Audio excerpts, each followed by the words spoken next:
Hello everyone, welcome to a new episode. We'll be working on Unit 9 continuation. We will work on lessons 3 and 4.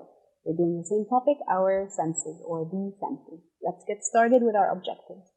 Now, we're going to listen to a conversation about an orchestra. We will practice inviting and accepting or refusing invitations.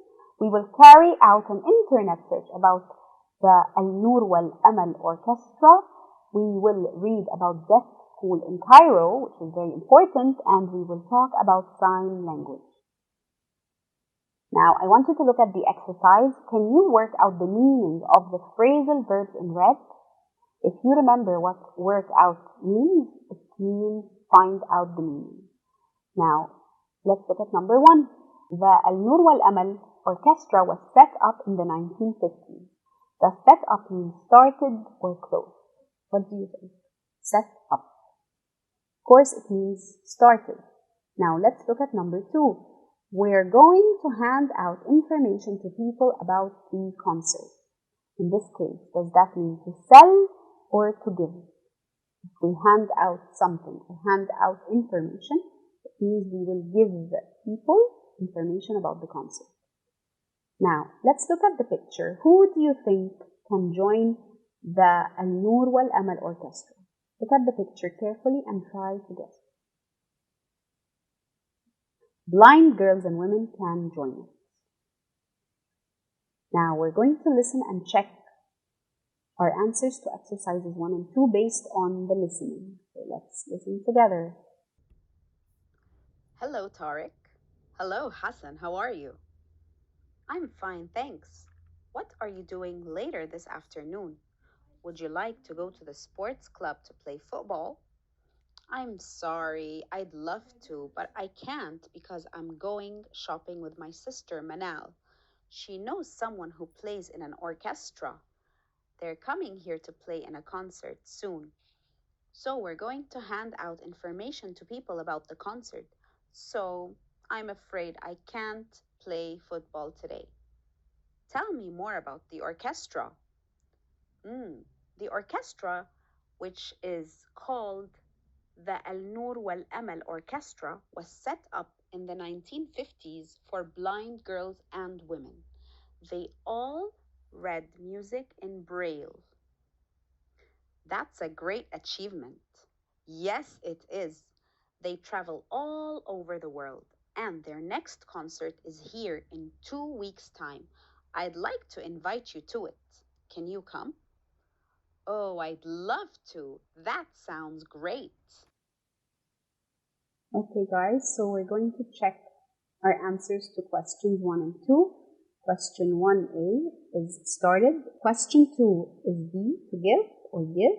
And this orchestra is for blind girls and women can join it as well.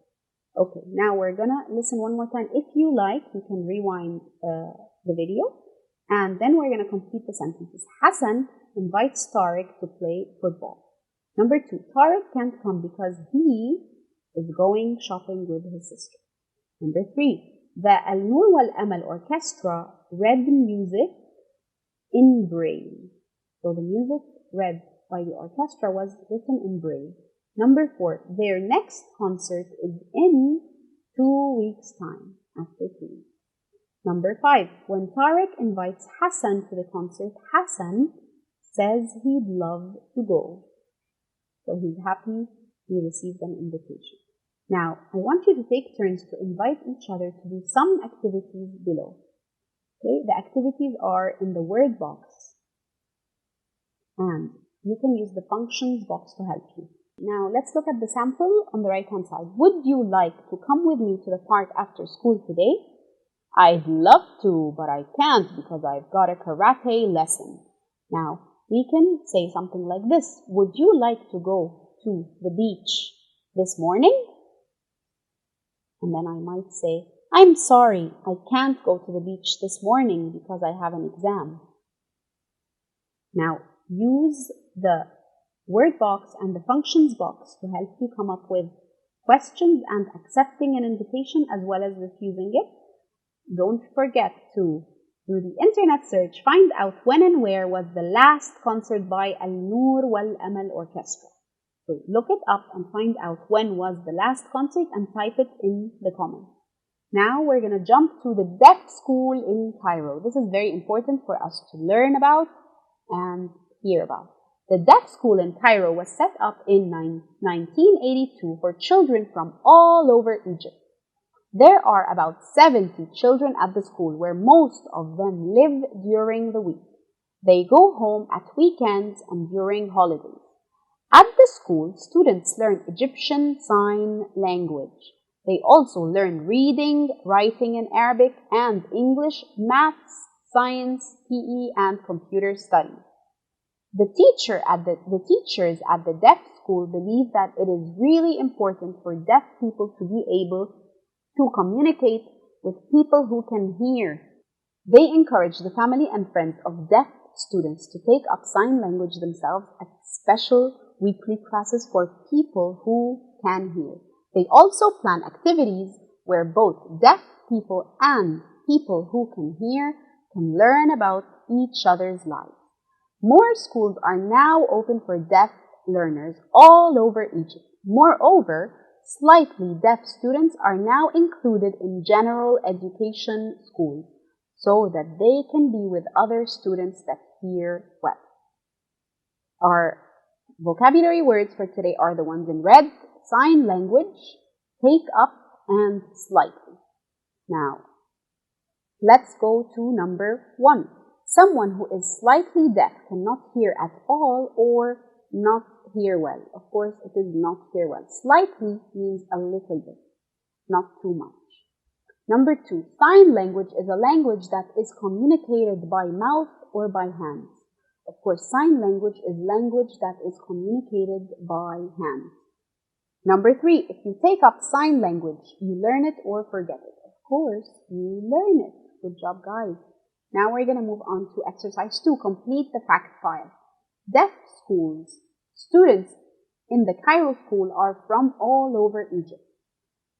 Now, what were the subjects being learned at the deaf school and other schools? Egyptian Sign Language, reading and writing in Arabic and English, maths, science, PE, and computer studies. Now, communication with people who can hear is encouraged by the teachers at the deaf school.